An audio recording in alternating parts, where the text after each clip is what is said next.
আমার বাচ্চারা, তোমরা তোমাদের মন অহংকার আর দুষ্টতা থেকে মুক্ত করো, তাহলে তোমরা যে কোনো ব্যক্তির মন পরিবর্তন করতে পারবে। রাজা ও হরিণ।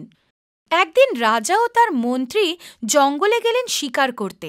হঠাৎ একটা সুন্দর হরিণ ওদের সামনে আবির্ভূত হলো। দুজন তখন ওই সুন্দর সোনালী হরিণটিকে দেখে বিস্মিত হয়ে গেল। রাজা তখন মন্ত্রীকে বলল, আমি একাই এই হরিণটা শিকার করব। ও হরিণটির দিকে ঘুরল আর তীর ছুঁড়ল, কিন্তু ওর নিশানা ভুল হওয়ায় হরিণটি সতর্ক হয়ে জঙ্গলের ভিতরে পালিয়ে গেল। রাজা তখন ওর মন্ত্রীকে বলল, যতক্ষণ না আমি ওই হরিণটাকে শিকার করে এখানে আসছি, ততক্ষণ এখানেই অপেক্ষা করো। তখন রাজা ওই ঘন জঙ্গলে হরিণটির পিছা করতে করতে খুব কঠিন পথে এগোতে লাগল। এই সময় হঠাৎ ওর পা কোনো নরম ও ভুসভুসে জিনিসের ওপর পড়ল। ওটা একটা চোরাবালি ছিল। ও ডুবে যেতে লাগলো।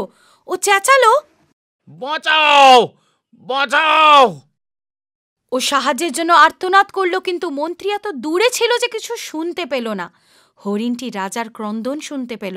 ও রাজার কাছে এসে নিজের মাথা নত করল। ও রাজাকে নিজের শিং এগিয়ে দিয়ে বলল, রাজামশাই, আপনি আমার শিংগুলো ধরুন, আমি আপনাকে চোরাবালি থেকে টেনে তুলব। রাজা তাই করল আর সহজেই ওখান থেকে বেরিয়ে এলো। হরিণটি রাজাকে কাছের পুকুরে পরিষ্কার হতে নিয়ে গেল আর তারপর তার মন্ত্রীর কাছে ফেরত নিয়ে এলো। রাজাটি এরপর আর কখনো শিকারে গেল না। প্রত্যেকটি জীবন মূল্যবান।